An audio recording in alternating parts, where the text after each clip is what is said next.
우리 성도님들 한 주시간 동안도 주님 은혜 가운데 평안하셨습니까? 지난주는 좀 따뜻했습니까? 초에는 춥다가 참 날이 많이 풀린 것 같다 그러는데 오늘 또 오후부터 또 추워진다고 하니까 우리 여러분들 건강관리 잘 하게 되길 바랍니다. 오늘 또 우리 말씀을 사모하는 심령과 하나님의 은혜를 구하기를 사모하는 마음으로 주님 앞에 이르신 우리 모든 성도님들, 그리고 주님 앞에 나오기를 간절히 원하지만은 또 그렇게 하지 못하고 유튜브 채널을 통하여 하나님을 함께 예배하는 우리 모든 분들에게 하나님께서 주시기를 기뻐하시는 그런 은혜와 풍성한 하나님의 복이 함께하길 축복합니다. 오늘 저는 함께 교독한 말씀을 중심으로 해서 이삭의 축복이라고 하는 이런 제목으로 이삭이 야곱에게 축복한 내용을 살펴보면서 함께 은혜를 나누려 합니다. 여러분들 야곱의 축복은 많이 들어보셨지요? 야곱의 축복은 많이 들어보고 노래도 많이 나오고 하는데 이삭의 축복이라고 하는 것은 많이 들어보지 않은 것 같습니다. 사실 이삭의 축복이라고 하는 노래도 있습니다. 야곱의 축복도 노래 있고 이삭의 축복도 노래 있는데 이삭의 축복이라고 하는 노래는 많이 알려져 있지 않고 야곱의 축복이 많이 알려져 있지요. 이삭의 축복은 이삭은 야곱이 아버지 이삭에게 받은 그런 축복을 우리에게 가르쳐주고 있습니다. 우리는 야곱이 아버지 이삭에게 축복을 받은 그런 이야기를 우리는 너무나 잘 알고 있지요. 그뿐만 아니라 우리는 야곱과 에서와 관계된 그런 이야기도 우리는 잘 알고 있습니다. 야곱과 에서는 쌍둥이 형제였습니다. 그러면서도 외행상으로 시작해서 4명까지 너무나 닮지 않았던 그런 형제였습니다.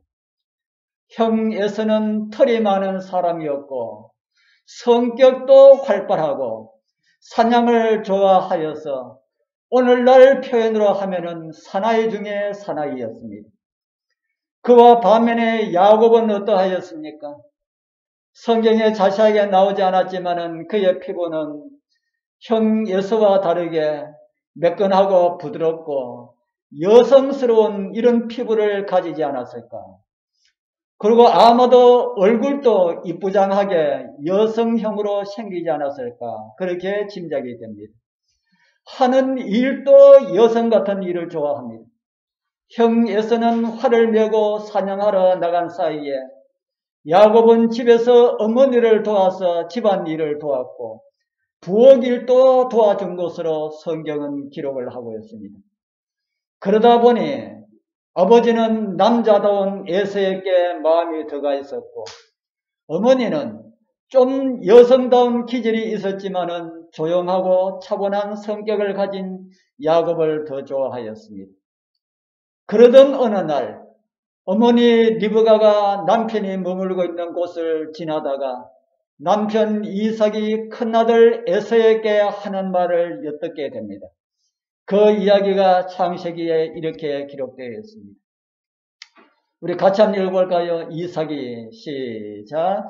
이삭이 가로되 내가 이제 늙어 어느 날 죽을는지 알지 못하노니 그런즉 내 기구 곧 전통의 활을 가지고 들에 가서 나를 위하여 사냥하여 나의 즐기는 별미를 만들어 내게로 가져다가 먹게 하여 나로 죽기 전에 내 마음껏 네게 축복하게 하라. 이 내용은 아버지 이삭이 큰아들 에서에게 한 말입니다. 이 말을 들은 리브가는 빨리 작은 아들 야곱에게 가서 야곱에게 이런 말을 합니다. 그 다음 절이죠. 좀 잡니다. 이삭이 그 아들 에서에게 말할 때에 리브가가 들었더니 에서가 사냥하여 오렸고 들러 나가매 리브가가 그 아들 야곱에게 일러 가로되 내 부친이 내 형 에서에게 말씀하시는 것을 내가 들으니 이르시기를 나를 위하여 사냥하여 가져다가 별미를 만들어 나로 먹게 하여 죽기 전에 여호와 앞에서 내게 축복하게 하라 하셨으니 그런즉 내 아들아 내 말을 쫓아 내가 네게 명하는 대로 염소 떼에 가서 거기서 염소의 좋은 새끼를 내게로 가져오면 내가 그것으로 내 부친을 위하여 그 즐기시는 별미를 만들리니 내가 그것을 가져 내 부친께 드렸어. 그로 죽으시기 전에 내게 축복하기 위하여 잡수시게 하라. 우리 여러분들이 보고 들으시니 무슨 대화 같습니까? 어머니와 작은 아들이 지금 무슨 이야기를 나누고 있습니까? 아버지가 큰 아들에게 할 축복을 어떻게 하랄까요? 가로채라. 이렇게 작은 아들에게 말을 하고 있습니다. 작은 아들은 그 다음에 기록을 보면은 어머니 그렇게 하다가 축복은 고사하고 저주를 받을까 두려워하나이다. 그런 기록이 있지요. 그러니까 어머니는 그 저주는 내가 받을 것이니까 다른 말 말고 내가 시키는 대로 하라 하면서 둘째 아들의 등을 떠밉니다. 그리고 그 일은 진행되어 갑니다. 그러나 아버지를 속이는 데 있어서 한 가지 문제를 해결하여야 하였습니다. 목소리는 어떻게 형의 목소리를 조금 어떻게 이렇게 흉내낼 수 있을지 모르지만은 형의 생김새가 어떤 사람이었다고 했습니까? 예, 털이 많은 사람. 그리고 동생은 매끈한 사람이었다. 그 어머니가 둘째 아들에게 한 행동을 보면은 에서는 정말 털이 많은 그런 사람이었다고 이해가 됩니다. 야곱의 손목과 목에 무엇으로 꾸몄습니까? 예, 창세기 27장 16절에 보면은 또 염소 새끼의 가죽으로 그 손과 목에 매끈한 곳을 꾸미고 털이 있는 손과 목 부위를 염소 새끼 가죽으로 꾸몄다. 이 그림처럼 이렇게까지 했는지는 모르지만은 염소 털로 꾸몄다 하라고 하는 거 보니까 참 털이 많기는 많았던 모양입니다. 그리고 이제 그렇게 꾸미고 난 다음에 어머니가 만들어준 염소 요리를 가지고 아버지의 장막으로 갑니다. 그리고 아버지하고 형의 목소리를 흉내내면서 아버지를 부릅니다.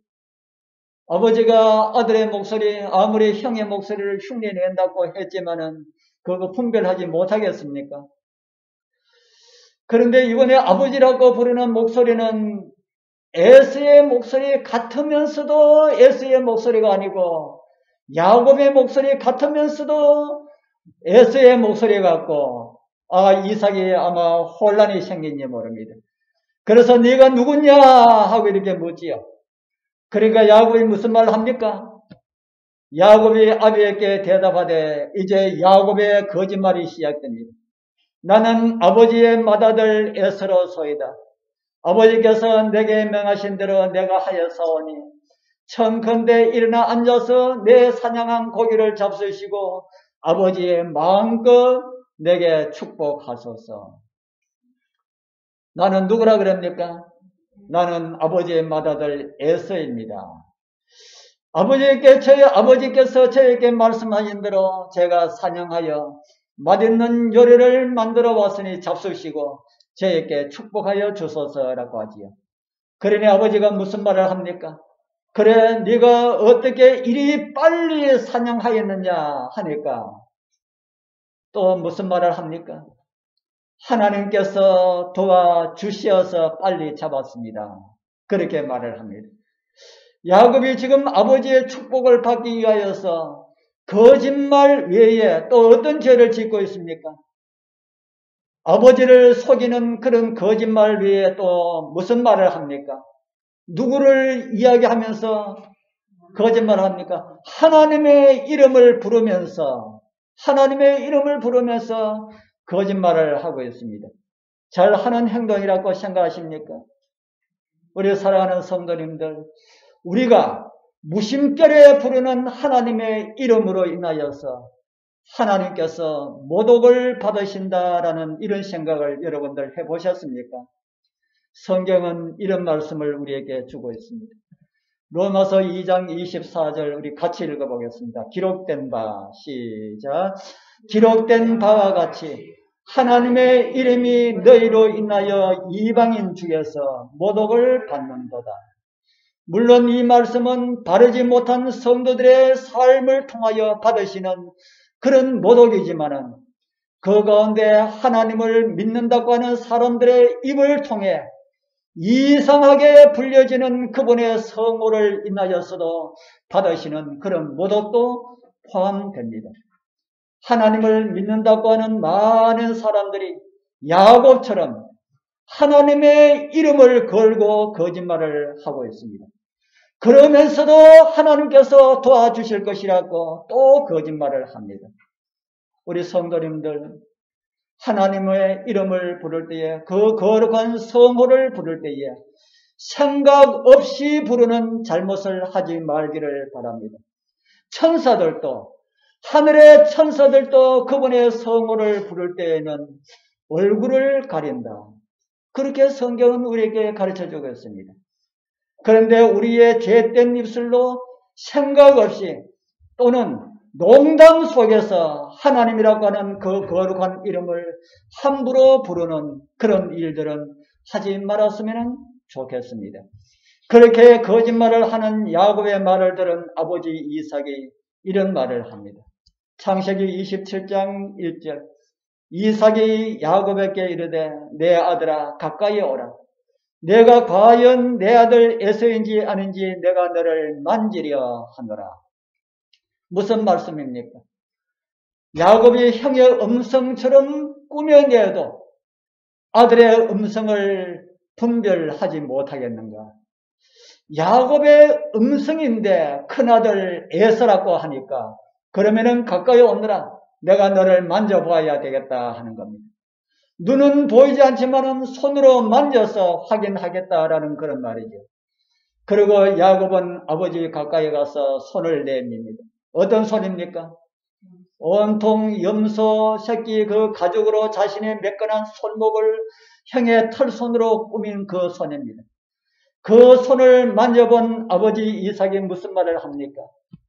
야곱이 그 아버지 이삭에게 가까이 가니 이삭이 만지며 가로되 음성은 누구의 음성이지만은 음성은 야곱의 음성이지만 아무리 형의 음성처럼 어떻게 그렇게 흉내 내려 하지만은 형의 음성을 낼 수가 없다는 말이지. 음성은 야곱의 음성이나 손은 누구의 손이라고요? 손은 에서의 손이다.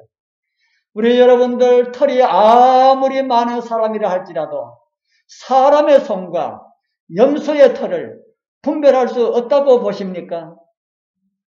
저는 이 말씀을 처음에 읽을 때에 참 신기하다. 어떻게 이삭이 그렇게 둔한 사람도 아닐 텐데 짐승의 가죽과 사람의 손을 분별하지 못하였을까? 저는 그렇게 생각하면서 성경을 읽었습니다.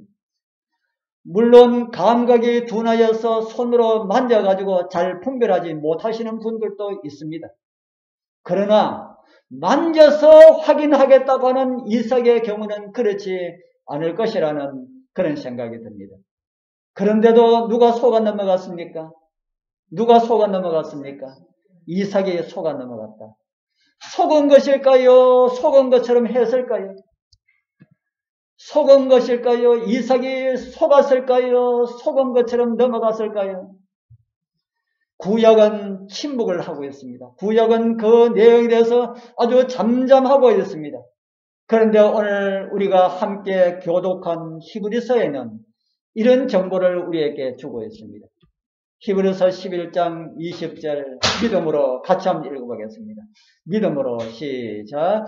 믿음으로 이삭은 장차 오는 일에 대하여 야곱과 에서에게 축복하였으며 지금 이삭이 야곱에게 속아서 축복하였다 합니까? 알고 축복한 것 같습니까? 여러분들 이 말씀을 볼 때에는 이삭이 야곱에게 속아서 축복을 한 것 같습니까? 모든 것을 다 알고 축복한 것 같습니까? 속은 것 같습니까? 믿음으로 이삭은 기도할 때에, 축복할 때에 어떻게 했다는 겁니까? 믿음으로 했다. 믿음으로 했다. 믿음으로 야곱에게 마땅히 해야 할 그런 축복을 하고, 에서에게 합당한 이런 축복을 하였다. 이삭은 야곱과 에서를 축복할 때에 장차 오는 일에 대하여서 믿음으로 축복하였다고 성경은 그렇게 기록을 하고 있습니다. 우리 사랑하는 성도님들, 여러분들 이삭이 믿음의 사람이라고 생각하십니까? 아니면은 적당한 사람이라고 생각하십니까? 믿음의 사람. 무엇을 보니까 그렇게 생각하십니까? 이삭의 무엇을 보니까 믿음의 사람 같습니까? 성경을 보니까, 성경에서 믿음의 조상들을 언급할 때마다 불려지는 이름들이 있습니다. 누구의 이름입니까? 혹시 아시는 분? 제일 첫 번째 누구의 이름요? 아브라함. 그 다음에 누구의 이름이 언급됐을까? 이삭. 그 다음에 누구의 이름이요? 야곱. 아브라함과 이삭과 야곱, 이 세 분들의 이름은 예수님께서도 직접으로 언급을 하셨습니다. 그들 중에 아브라함은 정말 많은 성경절에서 우리에게 그에 대한 소개를 하고 있습니다. 야곱도 아브라함 못지않게 많은 장들을 야곱의 이야기로 기록되어 있습니다. 그런데 아브라함과 야곱 그 중간에 있는 이삭은 그렇게 많은 양이 성경에 기록되어 있지 않습니다.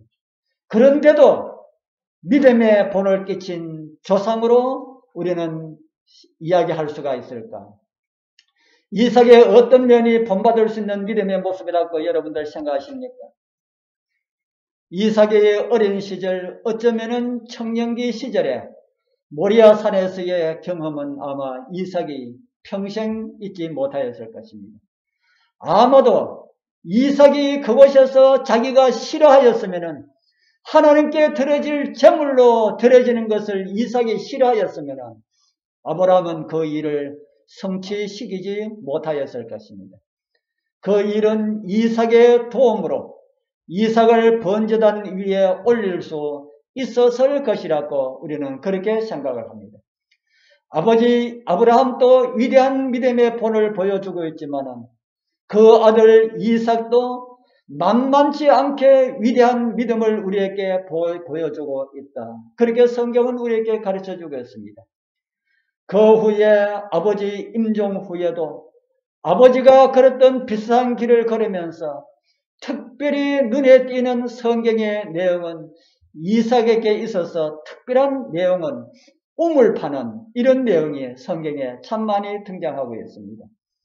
이삭이 살던 그 지역은 물이 아주 귀한 그런 지역이었습니다. 그냥 1m, 2m만 파면은 물이 나오는 것이 아니라 때로는 수십 메다 밑으로 파내려가야만이 물을 얻을 수 있는 그런 곳이라 합니다. 그런데 그렇게 해서 물을 파놓고 나면은 그곳 원주민들이 와서 이 우물 우리 것이다 이렇게 하면은, 그렇게 우기면은 이삭은 싸우지 않고 그래요? 그러면 하십시오 하고 또 다른 곳에 가서 우물을 팝니다. 여러분들 바보 같습니까? 아름다운 모습 같습니까? 오늘날 사람들에게는 바보 같은 그런 모습이다 하는 생각이 듭니다. 돈을 많이 벌어가지고 한 뒤에 가지고 있는데 어떤 사람이 그거 내 거야 하면 아유 그래 하십시오 하고 주는 것과 같은 것이라 하는 겁니다. 그런 사람 바보입니까? 똑똑한 사람입니까? 성경에는 그 바보 같은 모습을 아름답게 우리에게 보여주고 있다는 겁니다. 그래서 이삭의 믿음의 면을 기록할 것이 많이 있을 것인데 많은 부분을 생략하였습니다.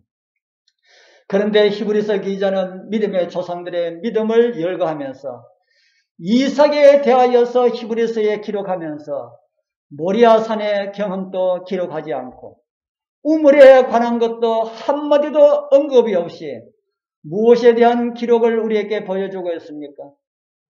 히브리서 11장 20절에 믿음으로 이삭은 장차 오는 일에 대하여서 야곱과 에서에게 축복하였다라고 하는 이 이야기를 짧게 기록을 하고 있습니다.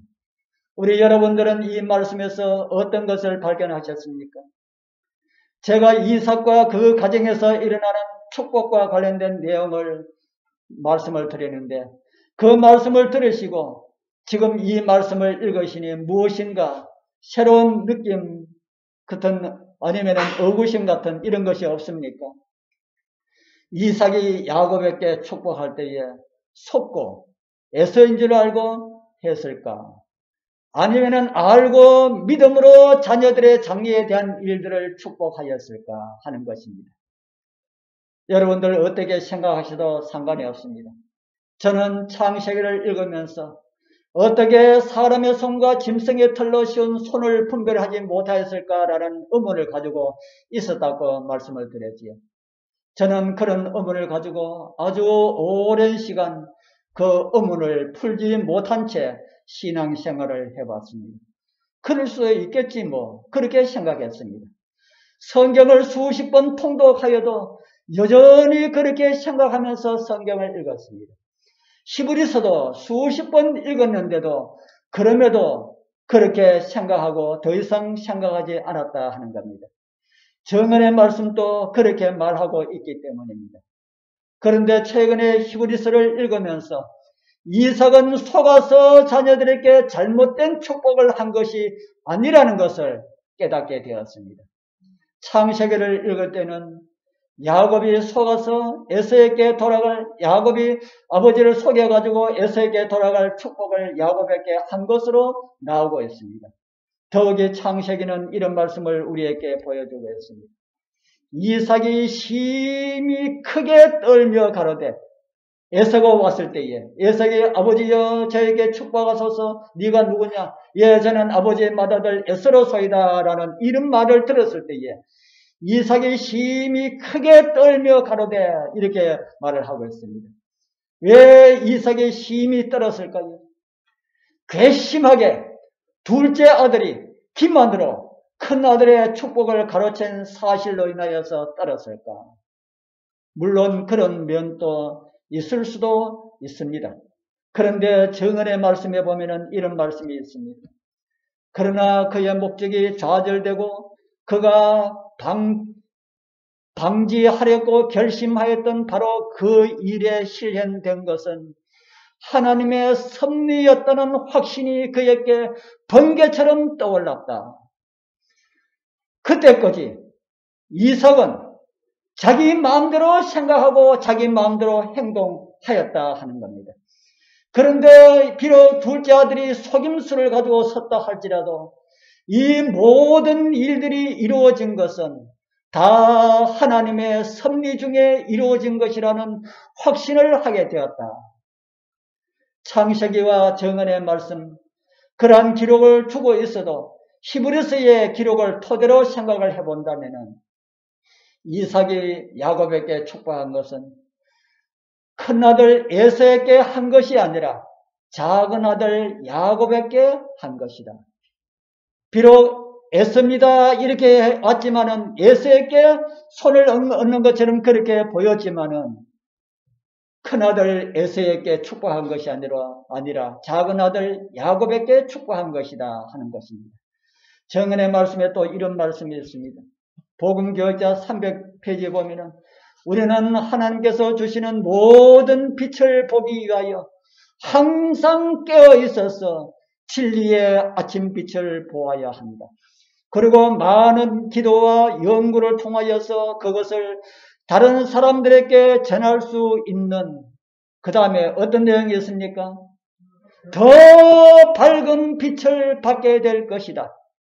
저는 이 말씀을 정언의 말씀이 완벽한 말씀의 이해의 끝이라고 저는 그렇게 이해하지 않습니다. 선지자의 받은 계시로 분명한 진리를 전하였지만 때로는 그 당시 이해할 수 있는 그 범위 안에서 화해부인은 계시를 받고 또 자신이 깨닫고 있는 것을 기록을 남겼다고 그렇게 이해를 합니다. 그의 말씀처럼 말씀은 더 밝게, 더 환하게 비칠 수가 있다는 그런 말씀으로 복음교육자 300페이지의 말씀을 그렇게 이해를 합니다. 그래서 저는 히브리서의 기록으로 이삭은 야곱과 에서를 축복할 때에 모르고 속고 기만당하여서 축복한 것이 아니라 알고 한 것으로 그렇게 이해를 합니다. 이삭은 아주 오랜 시간 동안 편견을 가지고 큰아들 에서를 사랑하였습니다. 하나님께서 두 아들이 어머니 태중에 있을 때에 작은 아들이 큰 자가 될 것이라는 이런 말씀을 하나님의 천사를 통하여서 이삭이 들었는데도 그의 마음은 자기보다도 더 나아 보이는 진짜 남자다운 에서에게 온통 마음이 쏠리고 있었습니다. 그리고 그는 진짜 큰아들 에서에게 장자의 축복을 주렸고 하였고 사양을 하여서 요리를 가지고 오라고 그렇게 시켰습니다. 비록 신앙에 있어서 마음에 들지 않는 이런 구석이 있었지만은 신앙을 우선하는 야곱보다 남자다운 이삭을 더 좋아했다. 이삭은 무엇보다 무엇을 선택했습니까? 이삭은 하나님의 말씀보다 자기 마음에서 일어나는 감정을 우선시하였다 하는 것입니다. 제가 자주 드리는 말씀 가운데 이런 말씀이 있지요. 무엇을 믿지 말라 하던가요? 여러분들 무엇을 믿지 말라 하던 이야기를 많이 들으셨습니까?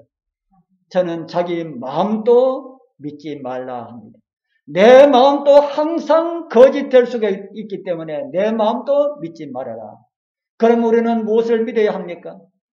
오직 우리는 무엇을요? 하나님의 말씀을 믿음의 기초로 삼으라. 오직 성경만을 우리의 믿음의 기초로 삼아야만이 우리는 흔들리지 않을 수가 있습니다. 그런데 이삭은 자신의 마음에 일어나는 감정을 따라서 아들을 선택하였습니다. 그리고 야곱이 요리를 만들어서 가지고 들어왔습니다. 누구냐 할 때에 야곱이 형의 목소리를 냈다 그랬지요.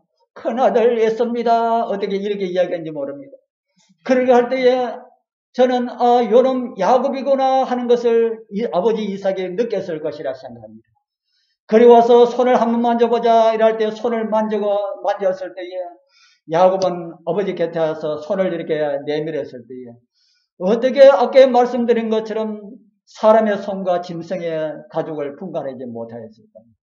물론 하나님께서 모르도록 하실 수도 있습니다. 그러나 저는 야곱이 축복을 가로채로 들어왔다는 사실을 그때 알았을 것이라고 저는 그렇게 이해를 합니다. 그러나 그런 가운데서 화를 내지 않고 음식을 먹으면서 그의 마음에 성령의 감동하심으로 야곱이 장자의 축복을 받아야 할 대상자라 하는 것을 깨닫게 되었다 하는 겁니다. 그리고 그는 입을 열어서 이렇게 이삭의 축복으로 알려진 축복의 기도를 하게 됩니다. 하나님은 하늘의 이슬과 땅의 기름짐이며 풍성한 곡식과 포도주로 내게 주시기를 원하노라. 만민이 너를 섬기고 열국이 내게 굴복하리니 내가 형제들의 주가 되고 내 어미의 아들들이 내게 굴복하며 내게 저주하는 자는 저주를 받고 내게 축복하는 자는 복을 받기를 원하노라. 이 축복의 기도는 하나님께서 아브라함을 갈대아 우르에서 불러내실 때에 주신 말씀하고 많이 유사합니다. 위에 제가 창세기 12장 3절에 기록된 말씀하고 비교하라고 올려놨습니다. 창세기 12장 3절에는 갈대아 우르에서 아브라함을 불러내실 때에 주신 그런 말씀입니다. 야곱은 이러한 할아버지가 받은 그런 축복을 받기를 야곱은 너무나 간절히 원하였습니다. 하나님께서 우리에게 주시기를 원하시는 그런 복을 받기를 야곱이 너무나 원하였다는 겁니다. 그리고 이삭이 그러한 믿음으로 축복 기도를 할 때에 성령께서 정말 야곱의 이삭의 입술을 주관하여서 그 입을 통하여 축복하는 것을 이삭은 느꼈습니다. 그리고 둘째 아들이 나가고 큰 아들이 들어왔을 때에 제가 왔습니다. 에서가 왔습니다. 할 때에 그때 이삭은 정신이 번쩍 났을 것입니다. 지금까지 내가 잘못하고 있었다라고 하는 것을 그때 깨달았다 하는 겁니다. 큰아들 에서가 아버지에게 축복을 해달라고 애원하였지만 내 동생이 장자의 축복을 받게 되었다고 말을 합니다. 에서는 왜 장자의 축복에서 제외되었을까요? 우리 작은 아들 축복하면 큰 아들도 축복을 못합니까? 그러나 오늘 이곳에서 말하는 장자에 대한 축복은 다르다 하는 겁니다. 그런데 그 축복을 에서도 받기를 원하였지만은 에서는 제외되었다. 성경에 이런 정보를 우리에게 말을 해주겠습니다. 같이 한번 읽어보겠습니다. 음행 시작. 음행하는 자와 혹 한 그릇 식물을 위하여 장자의 명분을 판 에서와 같이 망령된 자가 있을까 두려워하라. 너희 아는 바와 같이 저가 그 후에 축복을 기업으로 받으렸고 눈물을 흘리며 고아되 버림바 되어 회개할 기회를 얻지 못하였느니라. 히브리서의 기자는 에서가 장자의 축복을 받지 못한 이유를 그가 장자의 명분을 팥죽 한 그릇에 판 행위와 관련지어서 말씀을 하고 있습니다. 장자의 명분이 왜 그렇게 중요할까요? 창세기에는 에서가 장자의 명분을 어떻게 여겼는지 이런 기록을 우리에게 보여주고 있습니다. 야곱이 떡과 팥죽을 에서에게 주며 에서가 먹으며 마시고 일어나서 갔으니 에서가 장자의 명분을 어떻게 했다고요? 에서가 장자의 명분을 경홀히 여김이었더라. 경홀히 여겼다는 말씀이 무슨 말씀일까요? 가볍게 여겼다. 가볍게 여겼다. 야곱은 중히 여기고 에서는 가볍게 여겼다. 왜 그랬을까요? 어려서부터 에서는 현실적인 것에만 관심을 가지고 살았습니다. 영적인 것에는 별 관심이 없었습니다. 그러나 야곱은 달랐습니다. 야곱은 현실적인 것도 중요하지만 그보다 더 중요한 것은 영적인 것으로 그는 알고 있었습니다. 그래서 그가 아버지 집을 떠나서 형을 무서워해서 아버지 집을 떠나서 처가 살해하면서 그렇게 이를 물고 재산을 부린 이유가 무엇인지 아십니까? 처가살이 20년 하면서 그는 이를 물고 돈을 모았습니다. 재물을 불렸습니다. 그 이유가 무엇인지 여러분들 이해하십니까? 그런 것을 가지고 집으로 오면서 집에 있는 아버지 재산에는 제가 관심이 없습니다 라는 것을 형에게 보여주기 위하여서 그렇게 열심히 재물을 모았습니다. 그러한 것들의 열매를 얻어 야곱은 예수 그리스도의 조상으로 서게 되었고요. 에서는 이스라엘을 괴롭혔던 민족의 조상이 되었습니다. 우리 성도님들 이제 저와 여러분들의 차례입니다. 우리는 어디에 관심을 많이 두면서 살아야 할까요? 저는 새벽마다 아침마다 무릎을 꿇고 기도드리면서 나를 위하여 자기를 버리고 사람 되어 오신 예수 그리스도의 말할 수 없는 사랑, 생각으로도 다 측량할 수 없는 그 사랑, 감당할 수 없는 사랑을 주신 그 예수님의 사랑을 많이 생각합니다. 하나님께서 나를 위하여 그런 사랑을 베풀어 주시는데 우리는 주님을 만나는 일에 그런 일에 관심보다는 오늘 이 세상을 살아가는 일에 더 많은 관심을 가지고 살아간다면 우리 예수님 얼마나 섭섭해 하실까요?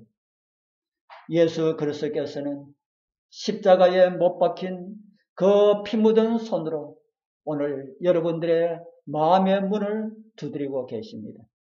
여러분들 귀를 기울이고 가만히 한번 들어보십시오. 예수님께서 여러분들의 마음의 문을 두드리는 그 소리가 들리지 않습니까? 문을 열어달라고 하는 그 소리가 들리지 않습니까? 우리 여러분들 마음의 문을 열고 오늘 다시 예수 그리스도를 나의 개인의 주님으로 영접하게 되길 초청합니다. 그리고 남은 생에 예수님께서 원하시는 그 일에만 관심을 보이면서 살아가게 되길 바랍니다. 먹고 사는 거 어떻게 하고 이렇게 말할 수도 있습니다. 야곱은 눈 붙일 겨를 없이 일하는 것도 무엇 때문에 하였다고요? 눈 붙일 겨를 없이 일하는 것도 영원한 영생의 상급만을 바라보기 때문에 열심히 재물 모으는 일에도 하였습니다. 세상 재물에 관심 없다는 것을 형에게 보여주기 위하여서 아무것도 없으면서 내가 그 관심 없다 하면서 집으로 오면은 형이 어떻게 생각하겠습니까? 정말 집에 있는 재물에 대해서 관심이 없다는 것을 보여주기 위하여서 외삼촌 집에서 열심히 재물을 모았다 하는 겁니다. 진짜 믿음으로 살아가는 사람은 세상에 필요한 것을 위해서도 열심히 하는 사람들입니다. 우리 여러분들 저를 볼 때 저는 돈 안 버는 사람 같지요. 저도 돈 벌기 위해서 저는 저 나름대로 참 많은 노력을 합니다. 제가 여러분들 볼 때 제가 게으른 사람 같습니까? 부지런한 사람 같습니까? 자기가 자기를 부지런하다고 해봤자 소용이 없지만 저는 매일 아침 요즘에는 꼭 4시 넘어야 일어나겠더라고요. 그리고 일어나면은 1시간 정도는 말씀을 읽고 기도하는 시간을 보내고 약 2시간 동안은 인터넷 선교를 요즘 또 계속해서 하고 있습니다. 오늘날처럼 얼굴을 맞댈 수 없는 그런 환경에서 인터넷 전도는 더 중요하다는 이런 생각을 합니다. 그러면서 여러분들한테 전화도 많이 오는데 장교에 있는 사람한테는 한 번도 전화가 오는 일이 없습니다. 인터넷 전도를 하다가 만난 사람 우리 저 인천에 가면은 우리 딸이 다니는 교회에 나갑니다. 지난번에 딸 보러 가서 우리 그 새벽을 보고 얼마나 반갑던지 한 번도 보지 못했는데 꼭 아는 사람 같이 그렇더라고요. 그도 얼마나 반가운지 식사하는데 저 옆에 와가지고 같이 먹고 그랬습니다. 그리고 저는 또 매일매일 또 칼가기 위하여서 나가고 또 시간이 나면은 폐금하는 일도 하고 그리고 시간이 나면은 또 교회 일을 위하여서 하려고 그렇게 합니다. 제가 말씀 준비하는 거는 틈틈이 합니다. 앉아가지고 말씀만 이렇게 계속해서 준비할 수 있는 이런 시간이 없어가지고 오늘 요만큼 준비하고 내일 요만큼 준비하고 늘 그러면서 다니면서도 그 말씀에 대해서 생각하고 그렇게 준비를 하고 있습니다. 그래서 저는 참 준비할 것이 많이 있어서 너무 행복합니다. 어떤 분들은 재료가 없다 그러는데 저는 재료가 너무 많이 있어요. 그래서 저는 제가 장려에 있는 날 동안 저의 작업 사역의 마지막 봉사라고 생각하고 저는 성경의 전 내용을 한번 해봐야 되겠다. 이런 생각하고 창세기부터 그렇게 하고 있습니다. 얼마의 시간이 될지 모르지만 진짜 중요한 것은 우리 여러분들과 함께 하는 것입니다. 저는 혼자 하늘 가기 싫습니다. 우리 사랑하는 장유교의 모든 성도님들과 함께 주님을 만나기를 진짜 소원합니다. 우리 마음을 활짝 열고 예수님 모시고 예수님과 함께 살다가 야곱이 그렇게 원하였던 그 장자의 명분으로 이루어진 천국에 우리 모두 함께 참여하는 그런 은혜가 우리 모두와 함께하길 축복합니다. 기도드리겠습니다. 하늘에 계시는 거룩하신 우리 아버지 하나님 감사합니다. 우리도 야곱처럼 천국 백성들의 명분을 소홀히 여기지 않게 하여 주옵소서. 에서처럼 식물 한 그릇에 천국 소망을 팔아버리는 어리석은 자가 되지 않게 하여 주옵소서. 이제 우리의 마음을 엽니다. 주님 우리 마음에 들어오시어서 우리의 주인이 되시사 우리를 인도하시되 하늘까지 인도하여 주옵소서. 우리를 구원하신 예수 그리스도의 이름으로 간절히 기도드리옵나이다. 아멘.